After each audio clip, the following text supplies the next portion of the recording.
이 공판 관련 뉴스들이 사실은 공판장에서 이제 검찰이 자신들이 받아낸 진술들이 등장하기 때문에 굉장히 자세한 내용이 나오기 시작하는데 요즘 뉴스들이 너무 많다 보니까 자꾸 묻히고 있어요. 예. 그래서 오늘은 최순실 씨 관련 뉴스를 첫 뉴스로 좀 전하겠습니다. 자, 공판장에서는 어떤 이야기가 오갔습니까? 네, 어제 우병우 전 민정수석의 두 번째 재판이 있었습니다. 여기에 장시호 씨가 증인으로 나왔는데 다양한 발언들을 쏟아냈습니다. 지난 2014년 정윤회 문건 사건이 불거졌을 당시에 자신이 최순실 씨와 함께 있었다라는 겁니다. 최순실 씨가 밥 먹는 자리에서 전화를 하나 하고 왔는데 민정수석실에 도움을 청했다라고 이야기했다고 합니다. 그러면서 장시호 씨가 말하기를 최순실 씨가 통화를 하고 온 뒤 VIP에게 말씀드려야 하지 않겠냐. 그래도 유연이 아빠인데 이것을 덮어줘야지. 이렇게 죽일 수는 없지 않느냐라고 말했다고 합니다. 그래서 민정에서 해결해줬으면 좋겠다라는 말도 했다고 합니다. 이 공판장에는 이제 우병우 전 수석이 피고인석이 있었죠. 예. 근데 여기에 대해서 우병우 전 민정수석은 한마디로 말해서 날 아느냐, 날 본 적 있느냐.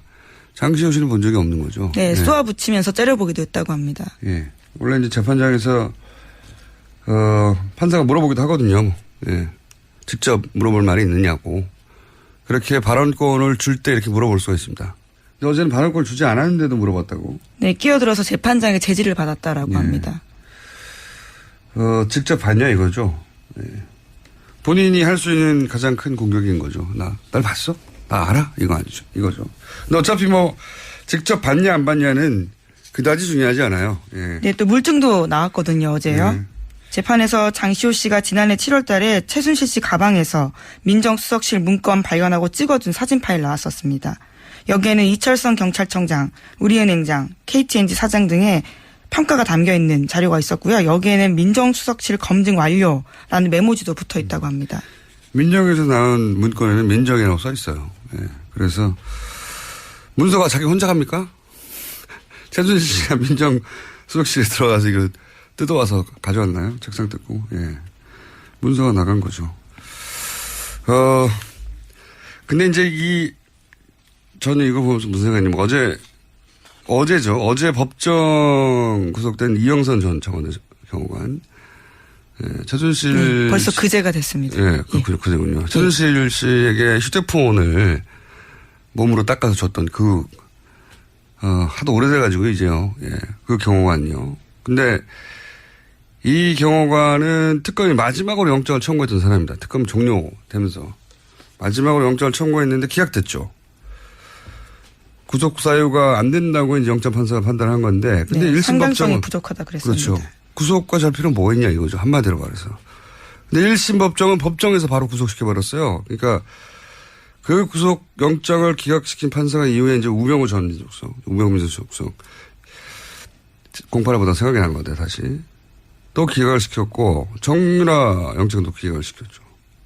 근데 이분이 고영태 영장은 발부를 했어요. 예, 권순우 판사. 주준영 기자는 이제 이런 기각들에 대해서 합리적 의심이 대상이 된다라고 보고 있는 거고, 뭐 정반대로 의혹이 없다. 판사가 법적인 판단을 했을 뿐이다. 이런 시각도 있죠. 근데 또 이런 시각도 추가적으로 있을 수 있다는 생각을 저는 어제 했어요. 뭐냐면 우리가 너무 빨리 안일해진 게 아닌가. 예, 최순실 관련 의혹들은 다 털었고 재판만 이제 하면 되는 그런 수준으로 좀 나이브해진 게 아닌가 이런 생각을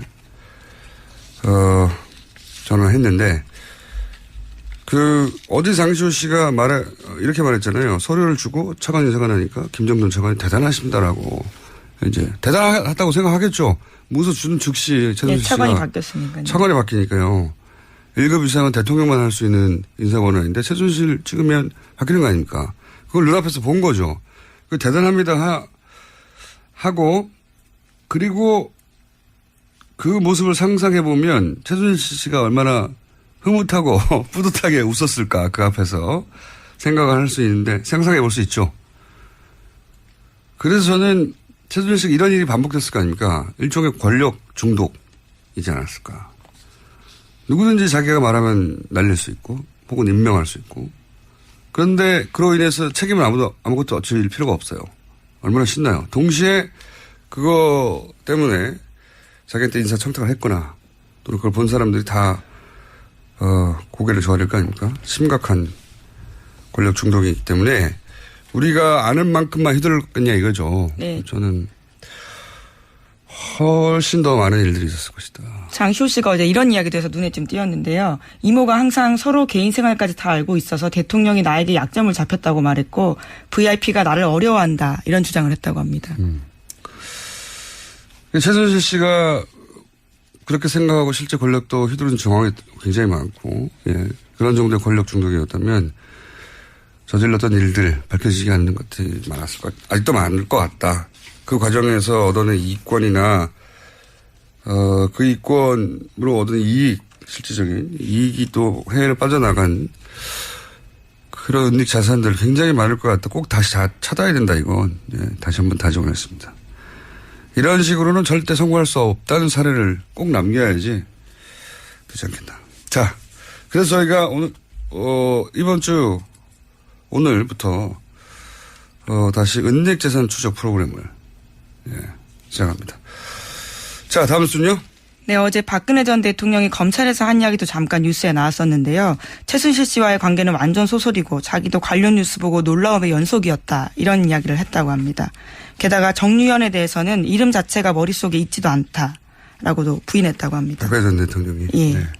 하지만 정유라 씨는 지난번에 들어와서 크리스마스 때도 통화했고 1월 1일에도 통화했었다고 밝힌 바가 있습니다. 누구지 모르고 통화했나 보죠. 이름 자체가 머리에 없다는 거 보니까. 모든 걸 다 부인하니까요. 자, 다음 순요. 네, 국민의당 관련된 소식입니다. 이유미 씨와 이준서 전 국민의당 최고위원이 대선 하루 전인 5월 8일 나눈 카카오톡 내용이 공개됐습니다. 카카오톡에서 이유미 씨는 사실대로 모든 걸 말하면 국민의당은 망하는 거라고 해서 아무 말도 못하겠다라고 이야기했고요.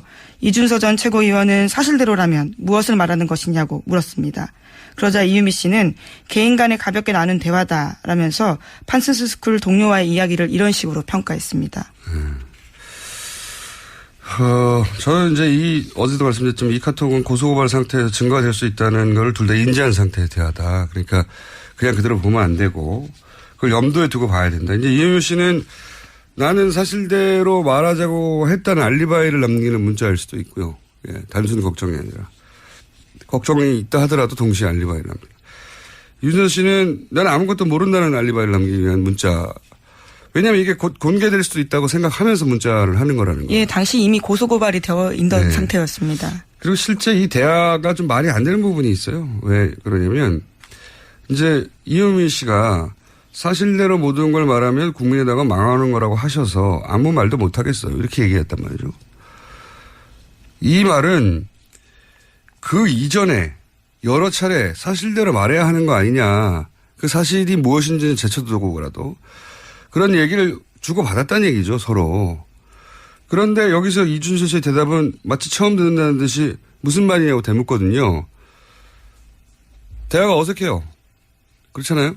이 앞에 이미 모든 걸 말하면 망하는 거라고 하셔서 아무 말도 못하고 있다라고 자기 처지를 호소하고 있는데 이준서 씨의 거기에 대한 대답은 무엇을 말하는 거냐고. 이렇게 되묻는단 말이죠. 처음 듣는다는 듯이. 이 대사 자체가 이 카톡이 앞으로 공개될 수 있다는 걸 염두에 둔 대사라는 거죠. 처음 들은 얘기가 아닌 처음 들은 것처럼 하잖아요. 예. 자, 앞뒤가 안 맞는 대사입니다. 서로. 관련해서 뉴스가 좀 많죠? 예. 네, 국민의당이 관련 폭로를 하기 4일 전인 5월 1일에 이준서 전 최고위원이 또 관련된 내용들을 박지원 당시 대표에게 보냈다고 합니다.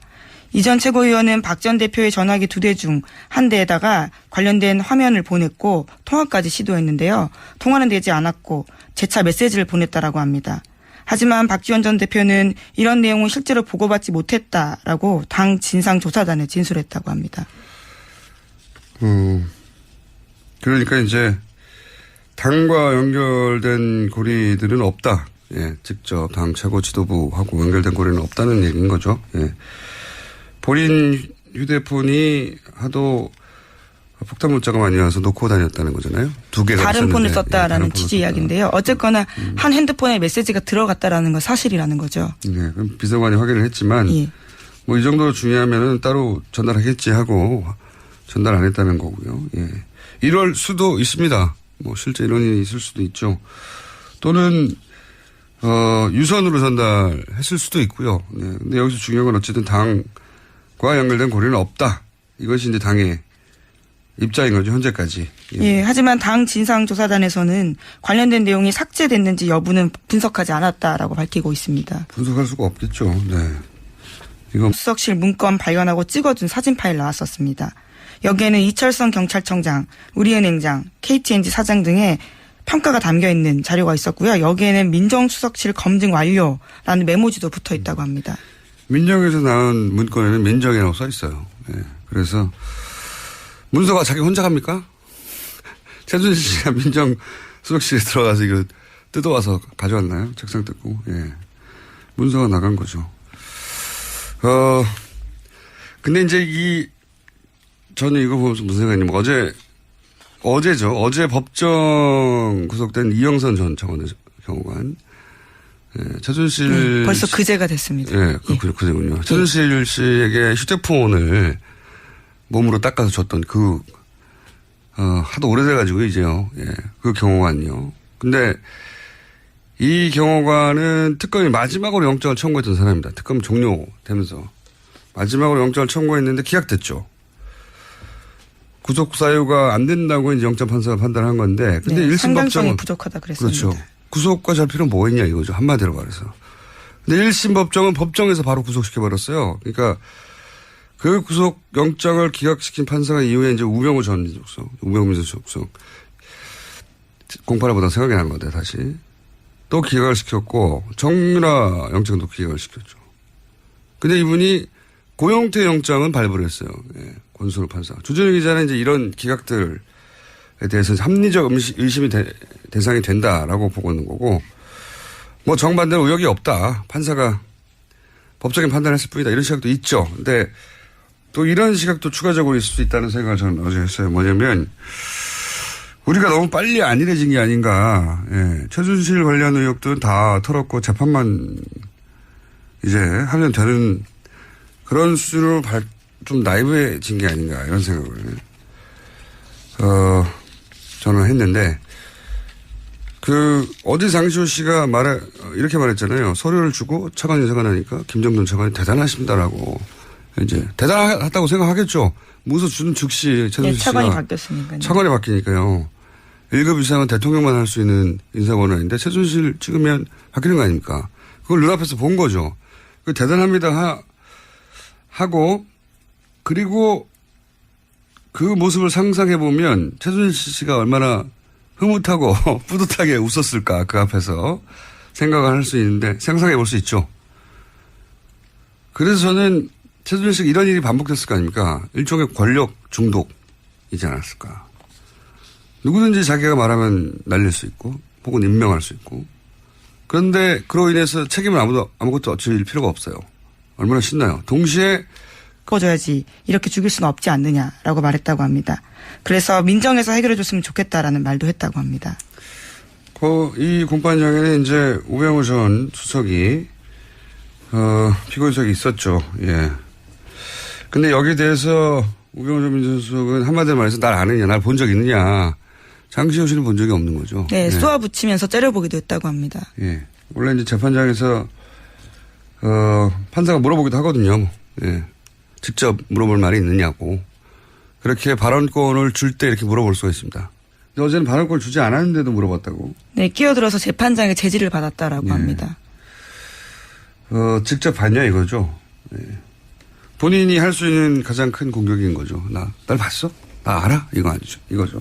근데 어차피 뭐 직접 봤냐 안 봤냐는 그다지 중요하지 않아요. 예. 네, 또 물증도 나왔거든요, 어제요. 네. 재판에서 장시호 씨가 지난해 7월 달에 최순실 씨 가방에서 이 공판 관련 뉴스들이 사실은 공판장에서 이제 검찰이 자신들이 받아낸 진술들이 등장하기 때문에 굉장히 자세한 내용이 나오기 시작하는데 요즘 뉴스들이 너무 많다 보니까 자꾸 묻히고 있어요. 예. 그래서, 오늘은 최순실 씨 관련 뉴스를 첫 뉴스로 좀 전하겠습니다. 자, 공판장에서는 어떤 이야기가 오갔습니까? 네, 어제 우병우 전 민정수석의 두 번째 재판이 있었습니다. 여기에 장시호 씨가 증인으로 나왔는데 다양한 발언들을 쏟아냈습니다. 지난 2014년 정윤회 문건 사건이 불거졌을 당시에 자신이 최순실 씨와 함께 있었다라는 겁니다. 최순실 씨가 밥 먹는 자리에서 전화를 하나 하고 왔는데 민정수석실에 도움을 청했다라고 이야기했다고 합니다. 그러면서 장시호 씨가 말하기를 최순실 씨가 통화를 하고 온 뒤 VIP에게 말씀드려야 하지 않겠냐. 그래도 유연이 아빠인데 이것을